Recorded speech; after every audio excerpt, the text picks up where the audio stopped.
This presentation is by Gregory George Guthrie from Georgetown University, and it's entitled BiblioTECHa, NTIS, Archivists, Activists, and Federal Government Information, spanning past, present, and future. Gregory. Yes, thank you, Bill. Thank you, Kim, and everyone for your help. My name is Greg Guthrie. I am a program manager at the National Technical Information Service in Springfield, Virginia, outside of Washington here. The NTIS is well, next slide, please. Yes, thank you. National Technical Information Service has long been at the forefront of information collection and retrieval. It was established in 1945 as a publication board to disseminate government-sponsored research. It really had its origin in captured documents from World War II, technical documents. Consists of the modern day version is the National Technical Reports Library, which has 3 million reports.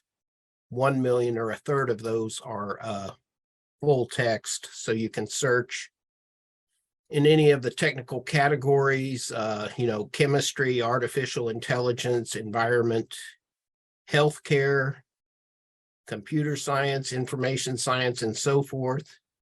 39 major categories, 375 subcategories, and we add approximately 10,000 reports a year.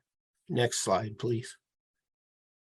Yes, our legislative mandate is 15 U.S. Code 1152.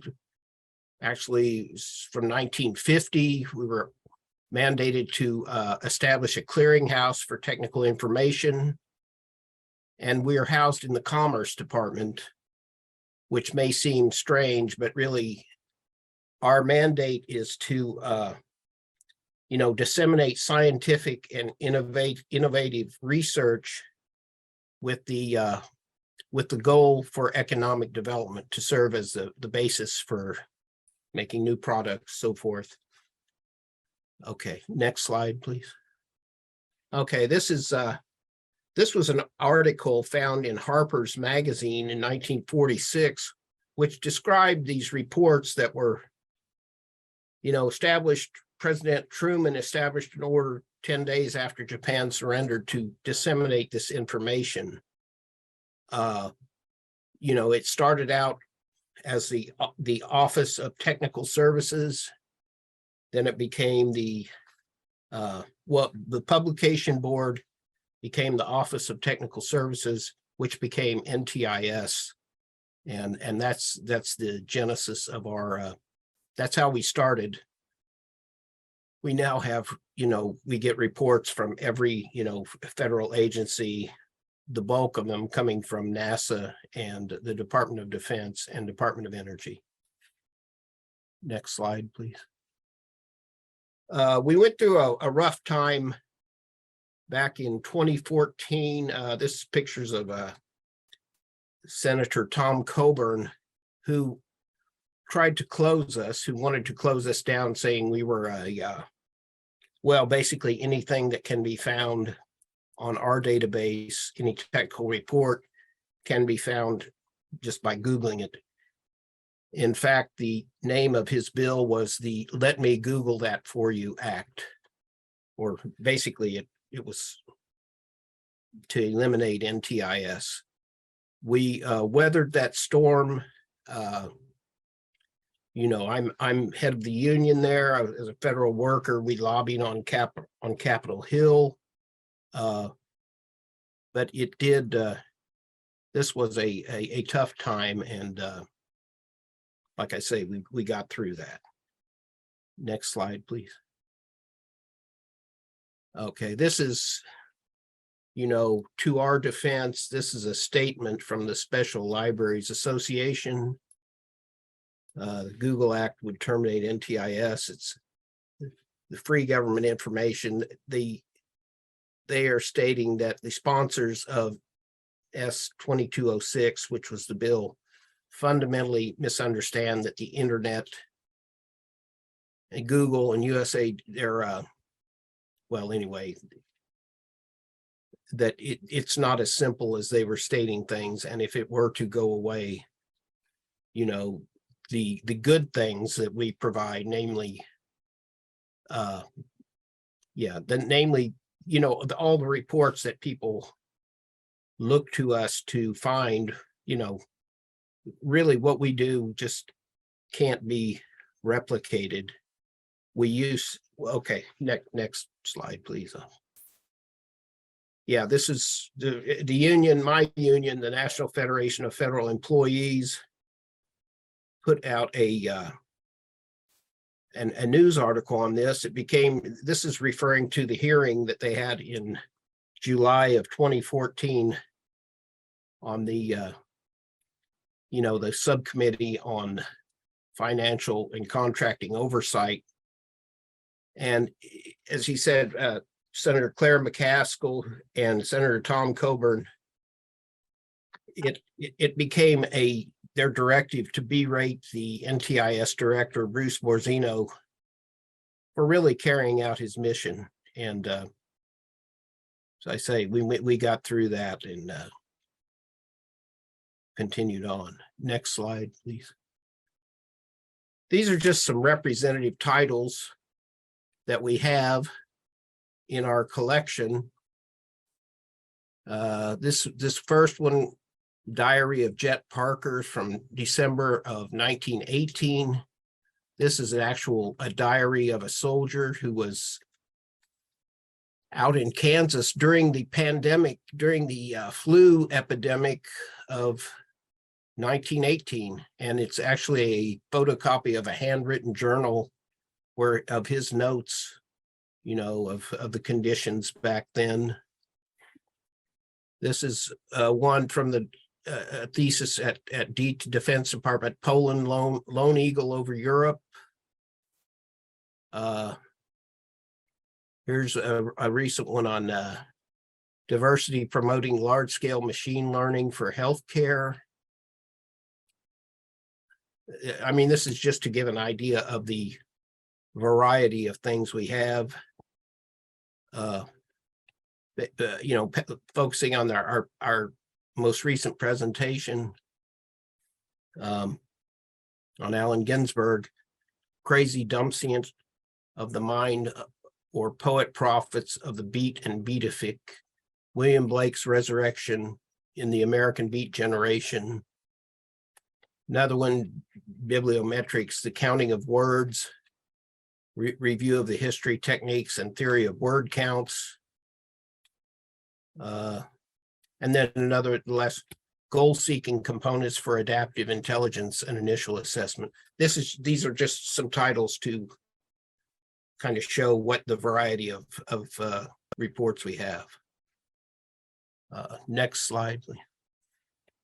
Okay, this is another slide, you know, pertaining to the Let Me Google That For You Act when they were trying to close us. Despite the bill's good intentions to streamline services, save taxpayers money, the Let Me Google That For You Act indicates a remarkable lack of knowledge about the collection and distribution of information in an electronic environment.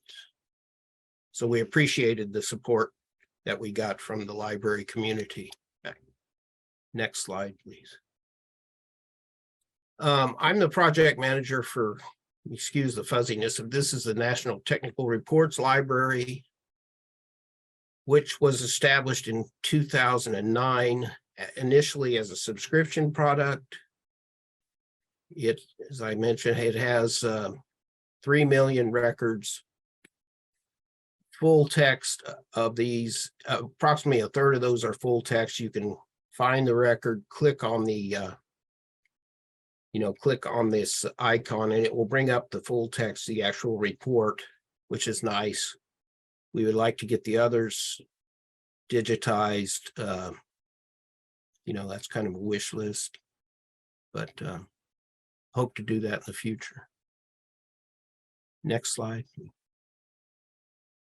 In 2016, after all this commotion on the Hill, then Secretary of Commerce Penny Pritzker, we had a new mission, which we were going to become America's data agency. So this was a very exciting. We brought in Avi Bender for the head, and our mission changed. We still have the bibliographic database mission, but also we got into we have something called a joint venture authority where we can work, in conjunction with private sector companies who qualify to do projects for government agencies, something like, like the CDC or the Department of Labor.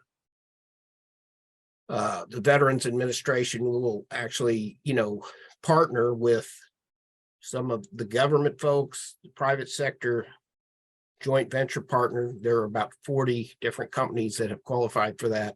And we work on these projects to help America. Really, some of them are fraud prevention. Some of them are just large scale data projects.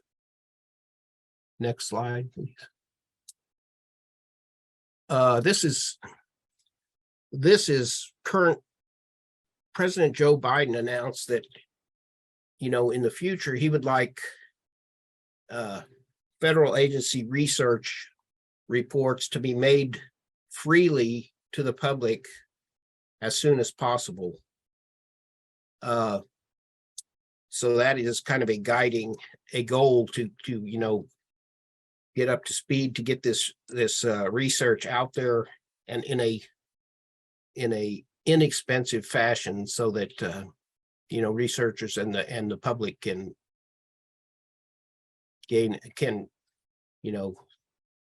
survive and actually thrive. Next slide. Is that? Oh yeah, our director. This is close to home. Our director, Greg Capella, left to accept an appointment at another commerce agency, but he said this in leaving.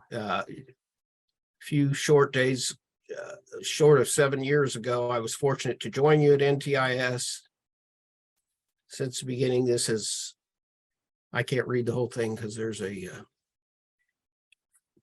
anyway, you've shown me what we could do to come together to do amazing things. From Congress contemplating the NTIS Elimination Act and having to realign to survive, you embraced the need to change and made it work. We went through retirements, reductions in force, and kept the Bureau going. And we finished rebuilding the NTIS systems and rehosting to the cloud. The investments are paying off and going forward, all the while going from the lowest FEV, that's a employee approval, federal employee viewpoint survey. We went from one of the lowest in the Department of Commerce to the highest. So that's kind of a great achievement there. Next slide, please. We have a new director, Wayne Strickland, who came up through the ranks at NTIS. At our holiday party this year, we all stepped forward, adopting the motto, stepping into 2023 as the agency aphorism. So we're looking forward to doing great things in the future. Next slide. And once again, this is our logo. And our goal is using scientific research and innovation serving economic development. We're not researchers, but we are disseminators of research to the public in general, and with the goal of spurring economic development. Thank you very much. Great. Thank you, Gregory. Sure. We have time for some questions. I just want to say, as a son of a union man and a union man, unions work and I'm very happy that you were able to save your agency. It does important. Thank you. Yes. Thank you. Yeah, it was, you know, in the union, I want to give a shout out to Sarah Nelson, head of the Association of Flight Attendants, who did who played a big role in ending the government shutdown of 2018, 2019. If you remember, it went for 35 days. There was a lot of uncertainty there, and she kind of took the lead, actually leading up to what they almost called a ground stop at LaGuardia Airport, you know, and in conjunction with the pilots union. So that helped the federal employees a lot. Federal employee unions. May I ask a question? Yes. Thank you. Thank you for this. Thank you for telling us this glimpse into the NTIS has been really interesting. And I missed the comment from President Biden yesterday. And I just about saying that all taxpayer funded research and data must be freely available as soon as a manuscript is published by 2025. And I just wondered if you feel that's a reasonable deadline. I think it's I'm really excited about it. Is that a reasonable deadline, or do you think it will take longer? I think it's reasonable if everybody gets on board. You know, we are a self-supporting agency, so that's why we charge for certain, you know, activities. Now, if they would give us money, that would be great, appropriations or something. But yeah, it could be done. It could be done. It's ambitious, I'll say that. And yeah, I think so. Oh, good. Thank you. Thank you for the question.